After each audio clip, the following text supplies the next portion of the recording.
Hello everyone, this is Aditya Dubey. I welcome you all to our channel. And आज का video आप सभी के लिए बहुत ही इम्पॉर्टेंट है, क्योंकि आज की इस वीडियो में मैं सेक्शन वाइज बात करूंगा कि ग्रामर के जो सेक्शंस हैं, जो आपका इंग्लिश का पेपर होता है एमएनएस का 50 क्वेश्चंस का, उसमें किस तरह से आप तैयारी करें जिससे कि आप बेहतर स्कोर कर पाएँ। और तैयारी करते समय किन किन बातों का ध्यान रखें, कौन कौन से सेक्शंस हैं जिन पे आपको ज़्यादा ध्यान देना है, उन पर भी मैं डिस्कशन करूंगा। सो स्टूडेंट, सबसे पहले आपको जैसा पता है कि English has got 3 sections. One is grammar, vocabulary and reading comprehension.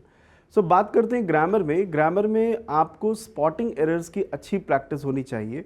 आपके एग्ज़ाम में ये स्पॉटिंग एरर्स डायरेक्टली तो नहीं आते, लेकिन फिल इन द ब्लैंक्स के फॉर्म में आ सकते हैं। तो स्पॉटिंग एरर्स के जो क्वेश्चंस होते हैं उनमें आपको एक सेंटेंस गिवन होता है और आपको एरर को फाइंड आउट करना होता है। इस सेक्शन में मैं आपको सजेस्ट करूंगा कि आप कोशिश करिए अपने बेसिक्स को यूटिलाइज करने के लिए।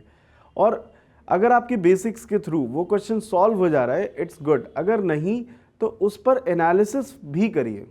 कई बार स्टूडेंट्स रिपोर्ट करते हैं कि सर हमारा स्पॉटिंग एरर्स इम्प्रूव नहीं हो रहा है।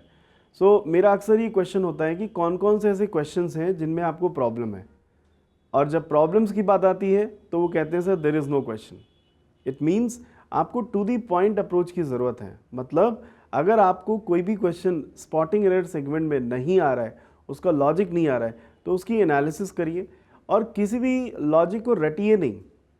जैसे मैं आपको एग्जांपल देना चाहूँगा कि सब्जेक्ट वर्ब अग्रीमेंट में आपको ध्यान देना होता है कि कौन से सब्जेक्ट के अकॉर्डिंग हमें हेल्पिंग वर्ब लगानी है।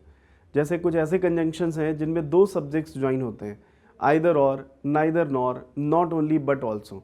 तो इनमें आपको रटने की बजाय आप इन पे एग्जाम्पल्स बनाइए। जैसे अगर आप आइदर और पे 5 सेंटेंसेस 10 सेंटेंसेस लिख लेते हैं तो आपको कभी रटने की ज़रूरत नहीं है कि जो वर्ब लगती है वो नियरेस्ट सब्जेक्ट के अकॉर्डिंग लगती है, या आपको कभी रटने की ज़रूरत नहीं है।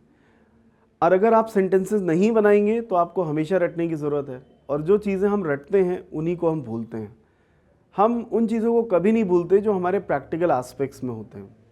दूसरा एग्जांपल मैं आपको देना चाहूँगा कि प्रोनाउंस को कैसे अरेंज करते हैं। तो उसका आप लोग अक्सर फार्मूला रटते हैं कि 2 3 1। सबसे पहले second formula, second person, third person, then first person. यहाँ पे फिर से एक बात है कि अगर आप एनालिसिस करें तो आपको खुद पता चलेगा कि इसका सही ऑर्डर 2 3 1 ही है, इसके अलावा कोई और ऑर्डर नहीं है। तो स्टूडेंट्स, मैं आपको जस्ट कन्वे करना चाहता हूँ कि स्पॉटिंग एरर्स एक अच्छी एक्सरसाइज है, एक माइंड को फ्रेश करने की एक्सरसाइज है। इनफैक्ट आपकी रीजनिंग एबिलिटी, आपकी ऑब्जर्वेशन स्किल्स को इम्प्रूव करता है और आपकी एनालिटिकल स्किल्स को इम्प्रूव करता है। तो इस एक्सरसाइज को मन से करिए। जो भी चीज़ें नहीं आती हैं उनको सीखिए, उन पर एनालिसिस करिए, बैठिए और टीचर्स से डिस्कस करिए। आगे बढ़ते हैं फिल इन द ब्लैंक्स में। फिल इन द ब्लैंक्स में भी स्टूडेंट्स काफ़ी एंशियस रहते हैं।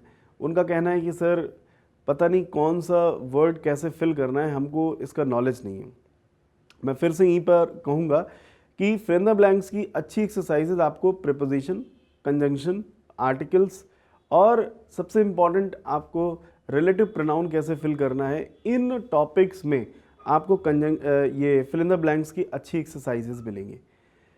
अब अगर आप प्रीपोजिशन की एक्सरसाइजेस सॉल्व कर रहे हैं तो वहाँ पर आपको पता होना चाहिए कि ऐसे वर्ड्स जिनके बाद फिक्स प्रीपोजिशन आता है आपके लिए वो बड़े इंपॉर्टेंट है, एंड ऐसे वर्ड जिनके बाद कोई प्रीपोजिशन नहीं आता है आपके लिए वो बहुत इंपॉर्टेंट है।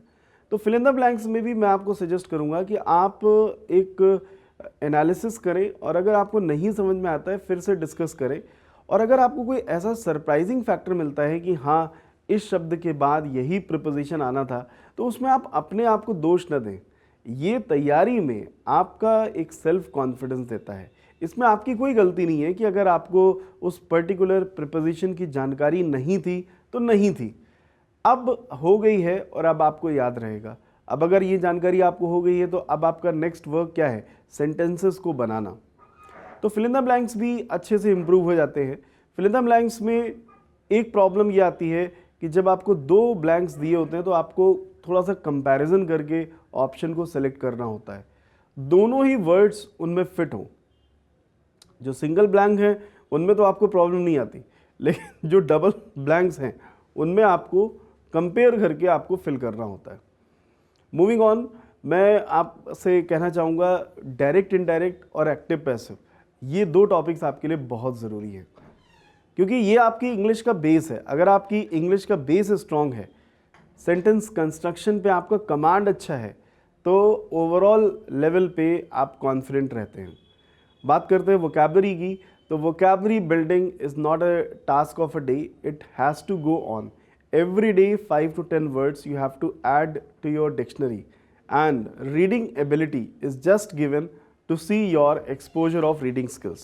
तो जितना अच्छा आपका एक्सपोजर होगा रीडिंग स्किल्स का, उतना ही अच्छा होगा, क्योंकि स्टैंडर्ड इंग्लिश भी जानना ज़रूरी है, और स्टैंडर्ड इंग्लिश हमें मिलती है एडिटोरियल्स और डिफरेंट मैगजीन्स में, तो थोड़ा थोड़ा रीडिंग करते रहिए।